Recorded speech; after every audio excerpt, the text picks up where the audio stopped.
Olá, amigos. Esse abril tem nos reservado valorização da arroba do boi gordo, de bezerros e até de fêmeas para reprodução em algumas regiões mais especializadas em cria.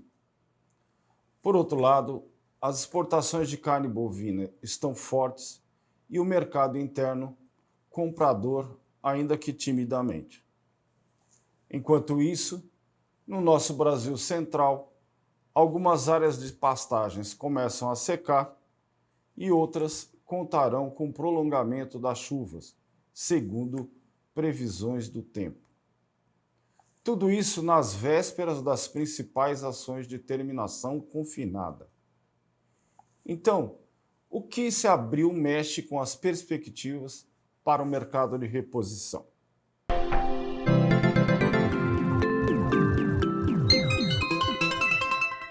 Para nos fazer um raio-x do momento e nos indicar possíveis caminhos, nosso convidado é João Campo, zootecnista, diretor da Central Leilões e leiloeiro rural. Seja bem-vindo, João, prazer revê-lo. O prazer é meu, Ivariz, e a todos que assistem aqui o nosso bate-papo. E qual é esse nosso momento de mercado? Aí vai da bovinocultura de corte. Da última vez que nós falamos, nós não tínhamos ainda o compilado dos anos de 2024, né, feitos pelo IBGE, e a gente pode ver mais uma vez que todas as previsões se confirmaram. Então a gente teve um ano que superou o último ano, que já era um ano recorde de abate em produção de proteína vermelha, em número de animais abatidos e principalmente, Ivariz, em número de fêmeas abatidas. Eu acho que esse é o grande fator que vai mexer, e vai mexer muito com a oferta de proteína vermelha do Brasil, que é uma das maiores do mundo, então, consequentemente, vai mexer um pouco com essa dinâmica de preços da commodity carne aí para os próximos anos. A gente abateu muita fêmea, a gente vem numa crescente de abate de fêmeas. O ano passado, alguma coisa entre 18 e 19 milhões de fêmeas abatidas, cerca de 20% acima do que já era o nosso recorde de fêmeas, então muita fêmea morreu. E ao que veio acontecer aqui no mês de janeiro, que realmente nos trouxe mais, não curiosidade, mas um pouco mais de cautela ainda, que historicamente imaginávamos que teríamos já um decréscimo do abate de fêmeas, e ao contrário, a gente seguiu no primeiro trimestre do ano num ritmo muito forte de abate de fêmeas, o que está todos os ingredientes aí para uma supervalorização de arroba e de bezerro para os próximos anos aí estão chegando em cena. Então, é realmente um momento de muita apreensão do mercado e de seguirmos acompanhando essa taxa de abate de fêmeas. E muitas vendas aí, o bezerro já está batendo em 15, 16 reais o quilo. Os bezerros que estão sendo ofertados e vendidos nesse preço são os bezerros, é o cabeceirão, é o florão que a gente costuma dizer. E não chegou a época ainda do florão, né, Ivariz? Então, você vê que curioso. A gente está agora no mês de abril, você está falando de valores aí da segunda quinzena de março e primeira quinzena de abril, que teoricamente ainda não é a grande desmama, grande em quantidade e em qualidade, que é a próxima desmama que está por vir aí, que é a desmama de maio e junho. Então, a gente já está trabalhando no andar de cima quanto aos preços, e os melhores bezerros ainda de fato não chegaram, que é os que vão chegar agora nos próximos anos, nos próximos meses, nos próximos dias, na realidade. O que a gente enxerga? Que essa escassez que a gente vem realmente batendo na tecla, falando com propriedade, com dados do abate de fêmeas, ou seja, são menos oportunidades, menos fêmeas criando. Essa escassez, o mercado de recria, né, o recriador, o invernista, ele primeiro já está sentindo, segundo, ele está se antevendo ao que vai vir pela frente. Aí eu acho que são esses dois fatores que estão fazendo com que a gente tenha um spread tão grande hoje já do boi gordo para o bezerro, né? Aliás, do bezerro em relação ao boi gordo. E em algumas praças mais especializadas em cria, você, exatamente pelo abate de fêmeas que você mencionou, a gente também já está vendo uma valorização da fêmea de reprodução. As fêmeas estavam valendo mais mortas do que vivas. A gente vinha trabalhando, vou dar uns números aqui, números reais, né?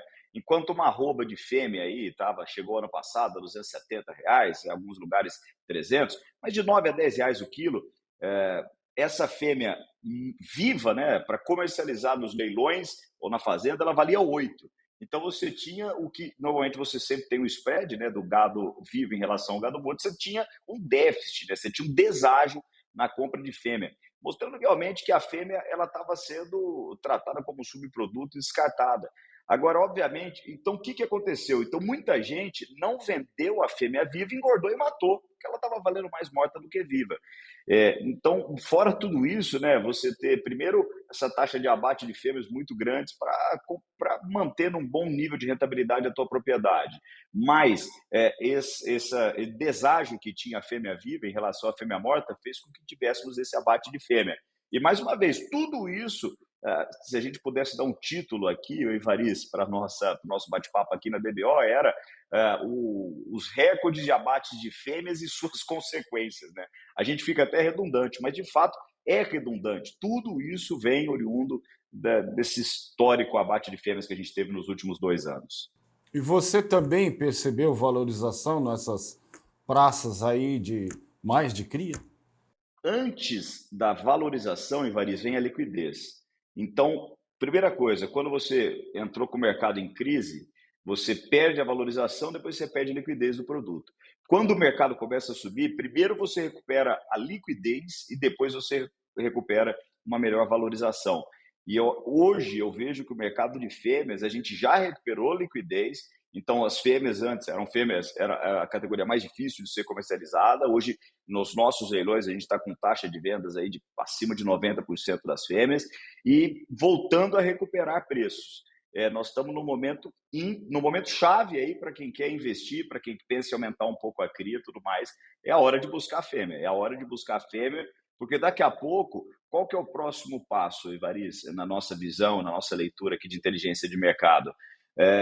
A fêmea começa a ter um ganho muito forte. Tal hora que o spread dela, inclusive, fica muito maior, proporcionalmente maior do que até a arroba do bezerro. A hora que você tem uma plena valorização da cria e tudo mais. Então é a hora de quem está pensando em investir, parar de pensar e começar de fato a investir.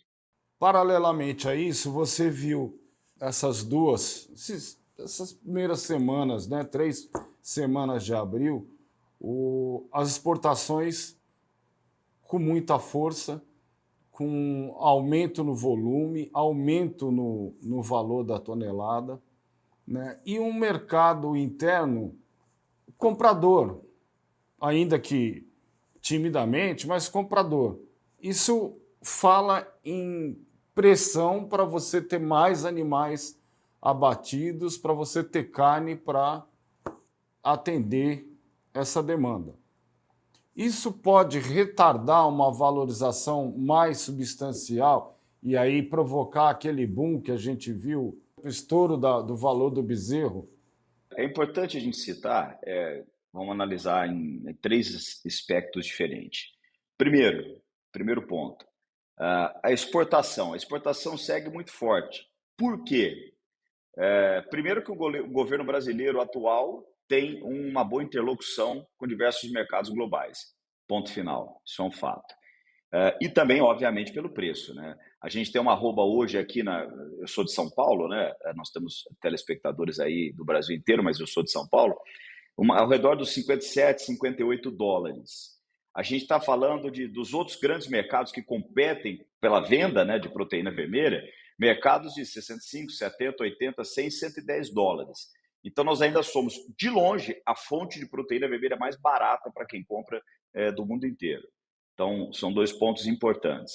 A demanda interna segue um pouco retraída. A gente vive um momento aí de reajuste, de inflação, né? O governo tentou um monte de artimanhas aí para conseguir segurar a inflação, essas questões das contas públicas, né, que agravam um pouco essa situação.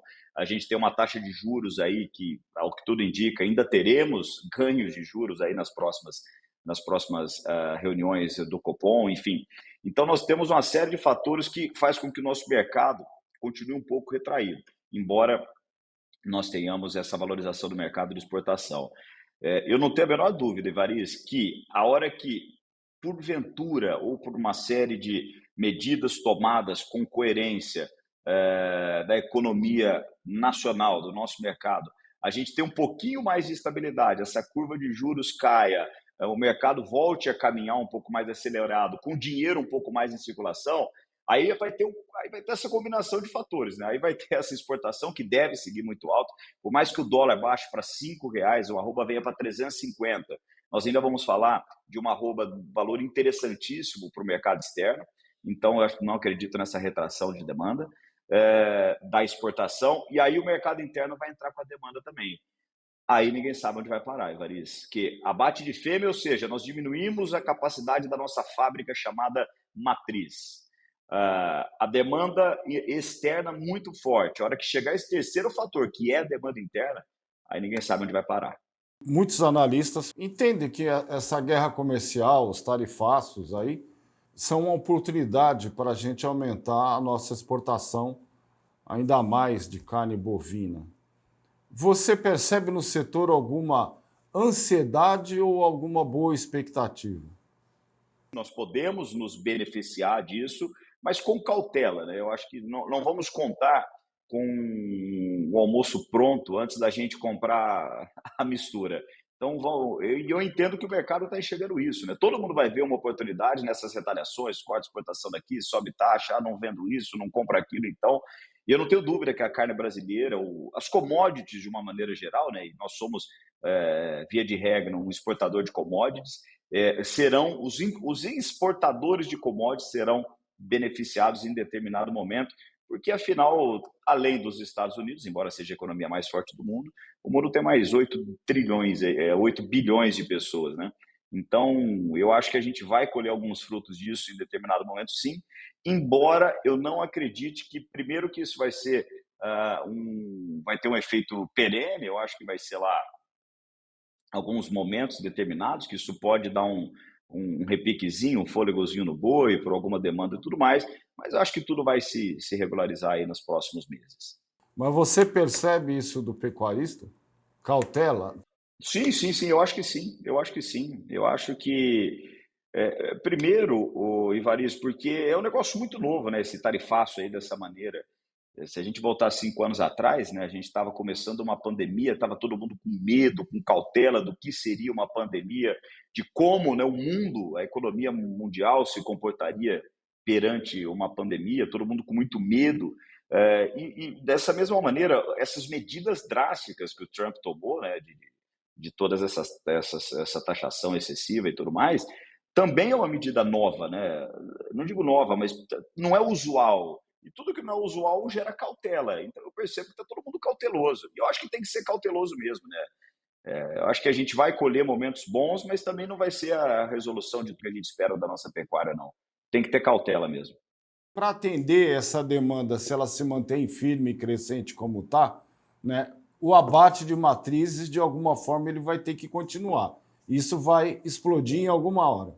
Todo mundo esperando, vai faltar bezerro, já está faltando, bezerro valorizando já, ganhando aí 35% de spread em relação ao boi gordo, então isso é um sinal de falta de bezerro, de demanda maior do que a produção, vai se frear o abate de fêmeas, e ainda não se freou, não realmente como esperávamos, né? Nós esperávamos uma freada muito mais brusca quanto ao abate de fêmeas, isso não ocorreu.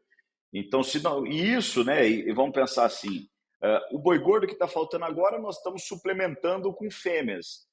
Então, talvez até a arroba esteja um pouco mascarada por essa super oferta de fêmeas.